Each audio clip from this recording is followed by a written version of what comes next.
kelompok 2 yang anggotanya Asnia Bahar, Salwa, dan Miftahur Rezki. Materinya ialah pendidikan Islam pada masa Khulafaur Rasyidin. Al-Khulafa ar-Rasyidin bermakna pengganti-pengganti Rasul yang cendekiawan.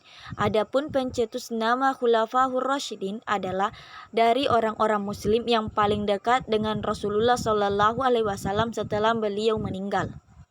Pendidikan Islam pada masa Khulafaur Rasyidin. Yang pertama ada masa Khalifah Abu Bakar As-Siddiq 632 sampai dengan 634 Masehi. Masa awal kekhalifahan Abu Bakar diguncang pemberontakan oleh orang-orang murtad, orang-orang yang mengaku sebagai nabi, dan orang-orang yang enggan membayar zakat.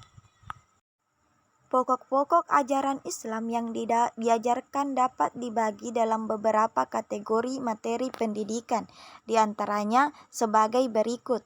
Yang pertama itu ada materi pendidikan tauhid, yang kedua materi pendidikan akhlak, yang ketiga ada materi pendidikan ibadah, dan yang terakhir itu materi pendidikan kesehatan. Selanjutnya, Umar bin Khattab. Umar bin Al-Khattab yang memiliki nama lengkap Umar bin Khattab bin Nufail bin Abdul Al-Uzza bin Riba'ah bin Abdullah bin Qar bin Razail bin Adi bin Ka'ab bin Lu'ay adalah khalifah kedua yang menggantikan Abu Bakar As-Siddiq. Dia adalah salah seorang sahabat terbesar sepanjang sejarah sesudah Nabi Muhammad SAW. Umar bin Khattab dilahirkan di Mekkah pada tahun 513 Hijriah dari keturunan suku Quraisy yang pandai dan terhormat. Selanjutnya, Utsman bin Affan. Pada masa Khalifah Utsman bin Affan, pelaksanaan pendidikan Islam tidak jauh berbeda dengan masa sebelumnya. Pendidikan di masa ini hanya melanjutkan apa yang telah ada, namun hanya sedikit terjadi perubahan yang mewarnai pendidikan Islam. Para sahabat yang berpengaruh dan dekat dengan Rasulullah yang tidak diperbolehkan meninggalkan Madinah. Di masa Khalifah Umar diberikan kelonggaran untuk keluar dan menetap di daerah-daerah yang mereka sukai. Kebijakan ini sangat besar pengaruhnya bagi pelaksanaan pendidikan di daerah-daerah. Selanjutnya, Ali bin Abi Thalib. Ali merupakan khalifah keempat setelah Utsman bin Affan. Pada pemerintahannya, perang dengan Aisyah istri Nabi dengan Tolha dan Abdullah bin Zubair terguncang karena salah paham mengenai terbunuhnya Utsman. Perang di antara mereka kemudian dikenal dengan nama Perang Jamal atau biasa disebut dengan unta karena Aisyah menggunakan kereta unta. Setelah berhasil menumpas pemberontakan Aisyah, muncul pemberontakan lain sehingga menyebabkan pemerintahan Khalifah Ali tidak pernah mencapai kedamaian dan ketenangan. Selanjutnya, pusat-pusat pendidikan pada masa Khulafaur Rasyidin. Yang pertama ada di Mekkah atau Tanah Suci, di Madinah, Basrah, Kufah, Damsyik atau biasa disebut dengan Syam, dan terakhir itu ada Mesir. Resume kelompok 3 yang anggotanya Miftahul Khaira, Nurul Aulia, dan Jumra Ismail. Materinya ialah perkembangan pendidikan Islam pada masa Bani Umayyah. Sejarah awal berdirinya Bani Umayyah. Nama Bani Umayyah berasal dari nama Umayyah bin Abdi Syams ibnu Abdi Manaf, yaitu salah seorang pemimpin-pemimpin kabilah Quraisy di zaman jahiliyah.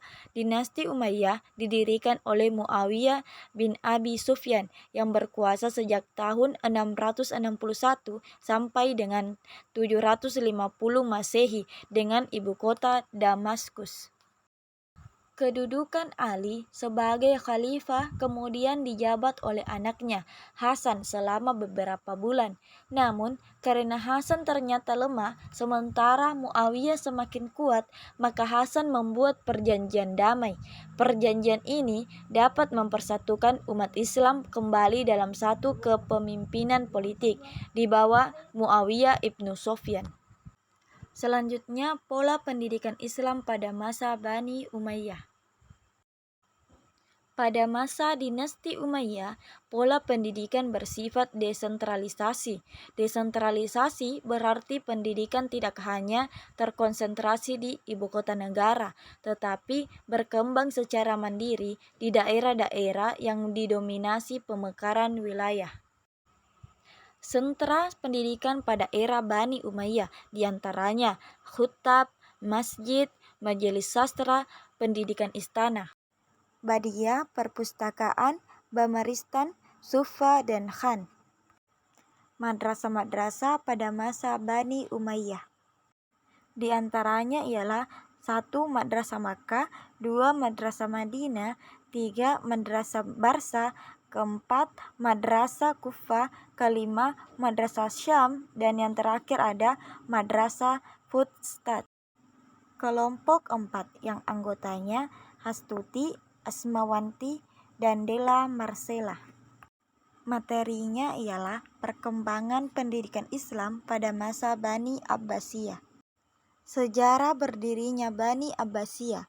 Berdirinya dinasti Abbasiyah diawali dengan runtuhnya tradisi Bani Umayyah yang berjuang pada jatuhnya dinasti Bani Umayyah di Damaskus. Dengan banyaknya pertikaian yang terjadi di kalangan Bani Umayyah, Bani Abbasiyah muncul sebagai alternatif kekuasaan Islam. Konfrontasi antara pemberontakan Abbasiyah dan Bani Umayyah menimbulkan kepekaan yang besar di masyarakat, khususnya di kalangan Syiah, dan dorongan tersebut datang dari terjaminnya keadilan restoratif seperti yang dilakukan Khulafaur Rasyidin. Selanjutnya, perkembangan pendidikan Islam pada masa Bani Abbasiyah terbagi atas yang pertama itu tujuan pendidikan pada masa Abbasiyah, yakni tujuan agama dan etika dan tujuan sosial. Yang kedua ada pengembangan lembaga pendidikan Islam yang terbagi atas khutab sebagai dewan pendidikan, tingkat pendidikan dasar, rumah para ulama atau ilmuwan, majelis, dan lain sebagainya. Yang ketiga ada sistem pendidikan di sekolah. Bahkan munculnya lembaga pendidikan formal berupa pesantren. Dunia Islam tidak lebih dari sekedar pengembangan sistem pendidikan dan dilengkapi dengan fasilitas untuk melayani, belajar dan mengajar di dalamnya. Yang keempat ada perkembangan ilmu pengetahuan. Perkembangan ilmu pengetahuan pada masa Bani Abbasiyah hampir tidak ada. Kemiripan kemudian ditemukan pada perkembangan peradaban Islam global. Selanjutnya, tokoh yang berperan penting dalam kemajuan peradaban Islam pada masa Bani Abbasiyah. Yang pertama itu ada Khalifah Abu Ja'far al-Mansur. Yang kedua ada masa kekhalifahan Harun ar-Rasyid. Dan yang ketiga ada masa kekhalifahan Abdullah al-Makmun. Selain itu, dinasti Abbasiyah mempunyai 37 khalifah dan memerintah selama kurang lebih 5 abad, 750 sampai dengan 1258 Masehi. Ada beberapa tokoh yang berperan sangat penting dan sukses dalam menumbangkan dinasti Umayyah, yaitu yang pertama Muhammad Ali bin Abdullah bin Abbas, yang kedua Ibrahim al-Imam, yang ketiga Abu al-Abbas as-Safah, yang keempat Abu Muslim al-Khurasani, dan yang terakhir ada Abu Salama al-Khalal. Kelompok 5 yang anggotanya Mutiara Ramadan, Dayana Salsabila, dan Nur Erika Fitri. Kontribusi-kontribusi dinasti pada masa kejayaan Bani Abbasiyah. Kontribusi dinasti Abbasiyah pada masa kejayaan Bani Abbasiyah adalah kebangkitan ilmu pengetahuan dalam bidang ilmu agama, bidang sains, bidang teknologi, dan bidang filsafat. Selain itu, perkembangan dalam bidang pendidikan, penguasaan, pengetahuan, dan kesenian, pemerintahan efektif, dan pemajuan infrastruktur. Selanjutnya, dinasti Samanid berkontribusi dalam pemulihan kestabilan ekonomi, pelestarian tradisi budaya, dan ilmu pengetahuan, kebebasan menyampaikan pemikiran, dan peningkatan sistem pemerintahan. Selanjutnya, dinasti Buwaihi berkontribusi dalam penjagaan terhadap kekuasaan Abbasiyah, perlindungan budaya, dan rekonstruksi infrastruktur. Selanjutnya, dinasti Fatimiyah berkontribusi dalam pengembangan ilmu pengetahuan, penerjemahan karya-karya klasik, matematika dan astronomi, kedokteran dan farmasi, serta pengembangan teknik dan lain sebagainya. Selanjutnya, dinasti Seljuk berkontribusi dalam sistem politik dan pemerintahan, kemajuan ilmu pengetahuan, kemajuan di bidang seni, arsitek, dan madrasah. Dan yang terakhir ada dinasti Ayyubiyah berkontribusi dalam bidang politik dan militer, bidang sosial, dan bidang ilmu pengetahuan. Kelompok 6, anggotanya Kurniawan, Tasmiyah, dan Siti Anisa Ramadhani. Materinya perkembangan pendidikan Islam di Asia. Yang pertama adalah perkembangan pendidikan Islam di Malaysia. Malaysia mempunyai wilayah yang lebih kecil dari Indonesia. Jumlah penduduk Malaysia per Juli 2014 jumlah mencapai 30.351. Populasi Malaysia lebih tinggi, namun di sisi lain mengajarkan pendidikan dengan sistem pendidikannya di negara-negara jajahan. Misalnya, Indonesia pernah dijajah oleh Jepang dan Belanda, sehingga program tersebut tidak lepas dari pertentangan kedua negara tersebut. Oleh karena itu, di negara-negara kolonial, filosofi pembangunan pendidikan tidak lepas dari peran penjajahan, karena mereka yang menjajah negara kolonial dianggap mengetahui visi dan misi pengajaran, termasuk di Malaysia. Berikut penerapan pendidikan Islam di Malaysia dapat dibagi menjadi 3, yakni pertama, pendidikan agama Islam sebagai mata pelajaran, yang kedua, pendidikan agama Islam sebagai lembaga, dan yang ketiga, pendidikan agama Islam sebagai nilai. Yang kedua ada perkembangan pendidikan Islam di Brunei Darussalam. Negara Brunei zaman dahulu disebut Kerajaan Borneo, kemudian berubah nama menjadi Brunei. Ada juga yang berpendapat Brunei berasal dari kata baru, yang dalam sejarah dikatakan bahwa pada awalnya ada rombongan klan atau suku Sukai yang dipimpin oleh Patea berbagai pergi ke sungai Brunei mencari tempat untuk mendirikan negara baru.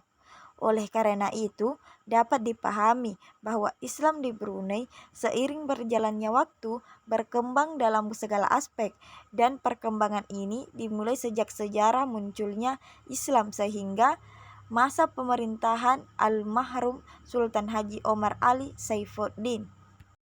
Selanjutnya, perkembangan pendidikan Islam di Filipina. Sebelum Islam datang, Filipina adalah salah satu wilayah yang dikuasai oleh kerajaan.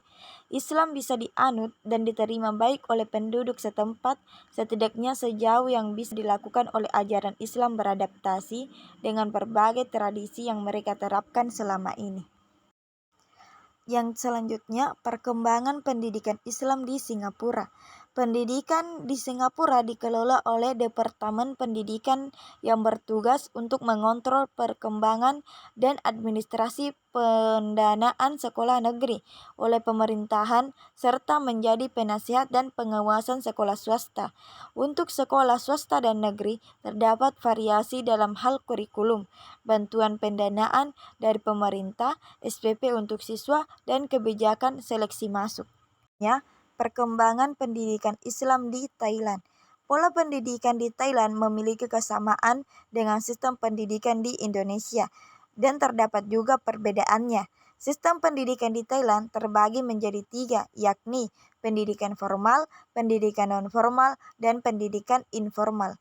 Untuk sistem pendidikan formal terbagi dari pendidikan dasar dan pendidikan tinggi.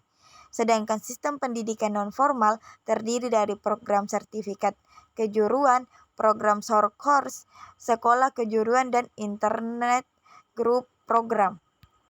Selanjutnya, perkembangan pendidikan di Indonesia.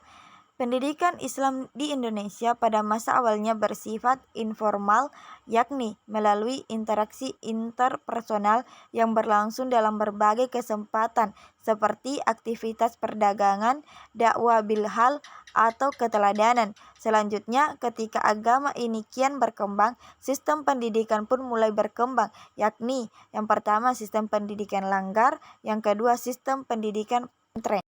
Dan yang terakhir itu ada pola pendidikan Islam di Arab Saudi. Sistem pendidikan di Arab Saudi, di samping sisi dunia kerja, daya tarik Arab Saudi yang lain adalah dunia pendidikan. Sistem pendidikan di Arab Saudi memisahkan antara laki-laki dan perempuan sesuai dengan syariat Islam. Secara umum, sistem pendidikan dibagi menjadi 3 bagian utama. Yang pertama, pendidikan umum untuk laki-laki. Yang kedua, pendidikan umum untuk perempuan, dan yang ketiga, pendidikan Islam untuk laki-laki. Untuk pendidikan umum, baik laki-laki dan perempuan mendapat kurikulum yang sama dan ujian tahunan yang sama pula.